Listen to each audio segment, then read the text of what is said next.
जय गुरु गोरखनाथ। ओम नमः शिवाय। मैं किस्मत नाथ। मेरे पास बहुत सी कॉल आती है लोगों की, ये कहते हैं कि हमारी जॉब नहीं लग पा रही। अगर हम कहीं पे जॉब के लिए पेपर देने जाते हैं, कोई 1 नंबर से रह जाता है, कोई 2 नंबर से रह जाता है, कि हम समझ नहीं आ रही, हमने 2-2 3-3 बारी पेपर दे दिए, ऐसा कि हम सब कुछ ठीक करके आते हैं फिर भी हमारा नंबर नहीं आ रहा। क्यों नहीं पड़ रहा नंबर, हमें ये बताओ। हम कहीं जॉब के लिए भी जाते हैं तो हमारी जॉब नहीं लग रही, हमारे पास कोई भी कामकाज नहीं है, हम बहुत ज्यादा परेशान हो चुके हैं। तो इन सब के लिए मैं आपको ये कहना चाहती हूँ, जब आप जॉब के लिए अप्लाई करने जाते हो या किसी भी जॉब के लिए पेपर देने जाते हो, आप एग्जाम देने जाते हो, तो सबसे पहले आप अपने ऊपर अपनी नेगेटिविटीज को चेक करें, क्योंकि जो ये नेगेटिविटीज होती है हम लोगों को आगे नहीं बढ़ने देती। ये हम लोगों को जहां खड़े वहां से भी नीचे नीचे नीचे गिरा देती है हमें। दूसरा, अपने घर के पितरों को देखो। अगर हमारे घर के पितर ही मजबूत नहीं है तो हमें रास्ता कहाँ से मिलेगा।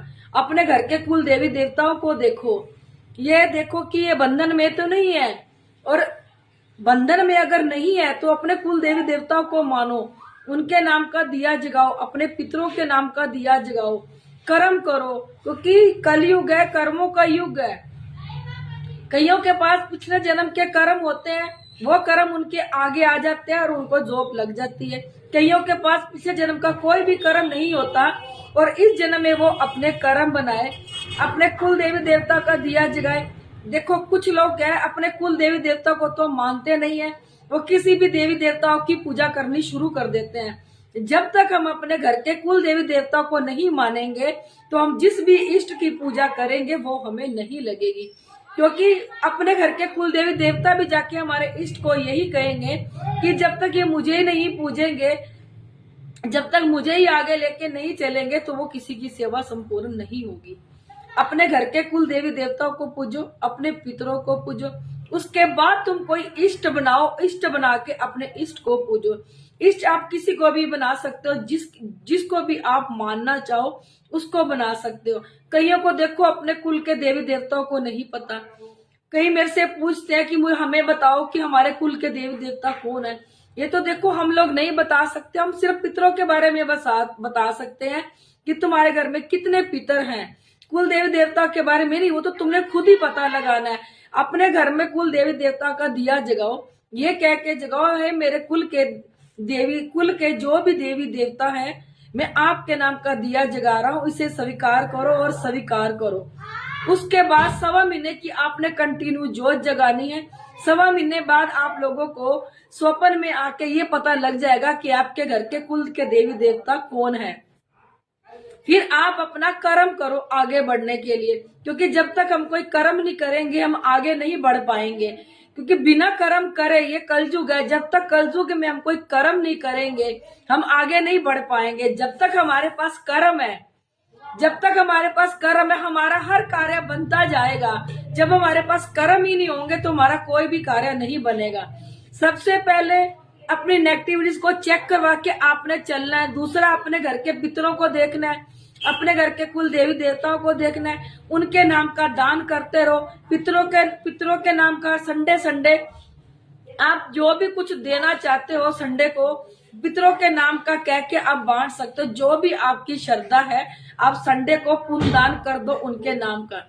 घर में अपने कुल देवी देवताओं के नाम का दीपक जगाओ, क्योंकि यही तुम्हें आगे लेके जाएंगे। जब तक हम अपने घर के कुल के देवी देवता पितरों को नहीं पूजेंगे तो आप कहीं भी जाके अपना नंबर लगाने की कोशिश कर लो या जॉब के लिए कर लो तो आप आगे नहीं बढ़ पाओगे।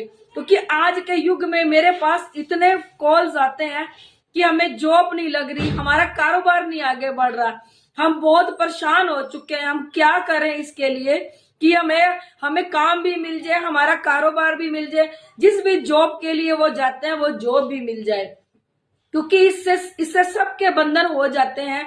अगर आपने इन लोगों को आगे रख के चलोगे तो देखो आपकी जॉब भी लग जाएगी, जिस भी चीज के लिए आप जा रहे हो आपका कार्य भी बन जाएगा। आपके पास कर्म भी होने चाहिए, क्योंकि कर्म बहुत जरूरी है कलयुग में। क्योंकि कलयुग में शक्तियां नहीं चलती, सिर्फ कर्म चलते हैं। ये कर्मों का युग है, कलयुग है। अपना कर्म कमाओ आगे बढ़ने के लिए। जितना भी आप कर्म करोगे, ज्यादा से ज्यादा कर्म करोगे, उतना आप आगे बढ़ते चले जाओगे। क्योंकि परमात्मा भी देखता है कि इस बच्चे ने इतना कर्म किया है, कर्मों के हिसाब से ही वो देता है। आप सोचो कि आप दुकान पे, आपको पसंद आ गई 100 रुपए की चीज और आपकी जेब में 50 रुपए है, तो दुकानदार आपको 100 रुपए की चीज नहीं देगा। क्योंकि जब तक हमारे पास कर्म ही नहीं होंगे, हम जा रहे हैं सरकारी नौकरी के लिए और तुम्हें मिल रही है प्राइवेट नौकरी, जब तक हमारे पास सरकारी नौकरी के कर्म नहीं होंगे, तब तक हमें सरकारी नौकरी नहीं मिलेगी। हम वहीं के वहीं रह जाएंगे। इसलिए कर्म करो।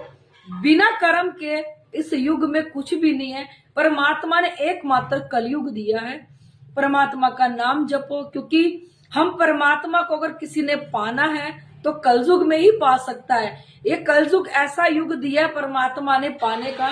एक अच्छी गद्दी से जुड़ो, अपनी नेगेटिविटीज चेक करो, अपने ऑरे को स्ट्रॉन्ग करो, फिर आगे बढ़ो। देखो फिर तुम्हें कोई रोक भी पाए तो ये सब चीजें आप लोग कर लो, तो देखो बुलंदियां भी आपके पांव छुएगी। आप आगे से बढ़ते जाओगे और एक दिन ऐसी जगह पे जाके बैठ जाओगे, अब खुद याद करोगे कि हाँ, मैंने कोई कर्म कमाया था जिसकी वजह से आज मैं इस जगह पे आके बैठ गया हूँ। देखो मैं अपनी हर वीडियो में कहती हूँ, इस वीडियो में भी कह रही हूँ, यहाँ पे गुरु गोरखनाथ और भोलेनाथ साक्षात प्रकट हुए थे। यहाँ पे हर सूक्ष्म से सूक्ष्म चीज को देखा जाता है, जो हमारे खून में रम जाती है, हमारी बॉडी में रम जाती है और हमारी नसों को ब्लॉक करना शुरू कर देती है। कईयों को तो देखो चीजों का एहसास होता है अपने अंदर, और कईयों को तो बिल्कुल भी ये एहसास नहीं कराती कि हमारी बॉडी में सूक्ष्म से सूक्ष्म चीजें बैठी हैं। क्योंकि ये इतनी सूक्ष्म से सूक्ष्म होके बैठ जाती है, ये सुई के नाके से भी बाहर निकल जाती है, इतनी सूक्ष्म होके बैठ जाती है। कईयों को ये एहसास करवाती है और कईयों को ये बिल्कुल भी एहसास नहीं कराती। कईयों के साथ स्वप्न में गंदे काम होते हैं, कईयों को काले परछाएं दिखते हैं, कईयों के कंधे भारी हो जाते हैं, कईयों की पूरी बॉडी भारी हो जाती है और अनेक बीमारियां ये अंदर ही अंदर लगा देते हैं, किसी को पता नहीं चलता। हम डॉक्टरों के पास जाते हैं अपना चेकअप करवाने के लिए, डॉक्टर को कुछ समझ नहीं आता तो अपनी तरफ से लिख देते हैं कि जाके ये अपना टेस्ट करवा लो, वो टेस्ट करवा लो। जब हमारे टेस्ट भी नॉर्मल आते हैं तो हमारे कुछ भी समझ नहीं आता क्या करे क्या नहीं करे, क्योंकि जब तक ये हमारी बॉडी में सूक्ष्म चीजें हैं, ये तब तक हमारा शरीर नहीं है। हम अगर दवाई भी खाएंगे ना, अगर मान लो हमें कोई बीमारी भी है तो हम उसकी दवाई भी खाएंगे ना, तो वो दवाई हमें नहीं लगेगी। जो हमारी बॉडी के अंदर सूक्ष्म चीजें बैठी है ना, वो खाएंगी उस दवाई को। फिर आप लोग कहोगे इस डॉक्टर के पास गए थे दवाई लेने के लिए, हमें आराम नहीं आया। आराम कैसे आएगा जब आपकी दवाई आपके अंदर वो नेगेटिविटीज ही खा रही है, तो आराम नहीं आएगा। फिर आप लोग एक डॉक्टर को छोड़ते हो, दूसरा पकड़ते हो, दूसरा को पकड़ते हो, तीसरा, तो ऐसे देखो अब कहीं भी आराम नहीं आता।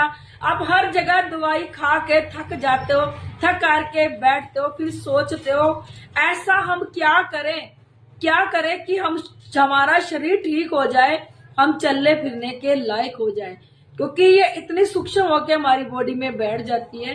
कईयों के देखो गुर्दे खराब कर देती है, कईयों को अटैक कर देती है, कईयों का लीवर डैमेज कर देती है, कईयों को पथरी कर देती है, काला पीलिया, ये जितनी भी बीमारियां हैं ये लोग अपनी बॉडी में लगा देते हैं। कुछ लोग तो जिस बीमारी से मरे होते हैं, बाद में वो बीमारी उनकी आत्मा के साथ जाती है।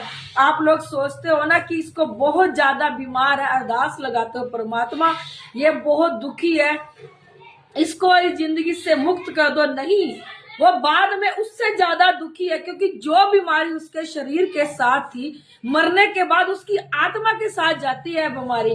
क्योंकि जीते जी तो वो तड़प ही रहा था, मरने के बाद वो उससे ज्यादा तड़पता है, क्योंकि मरने के बाद भी वो बीमारी उसका पीछा नहीं छोड़ती। इसलिए परमात्मा का जाप करो, क्योंकि जीते जी भी कोई गति नहीं है और मरने के बाद भी कोई गति नहीं है। अच्छे कर्म करो ताकि हमें कोई अच्छी जूनी मिले, हम ये भूत प्रेतों की जूनियों में घूमते ना रह जाएं। अगर आप लोगों को मेरी वीडियो अच्छी लगती है, इसे लाइक शेयर और सब्सक्राइब जरूर कर दिया करो।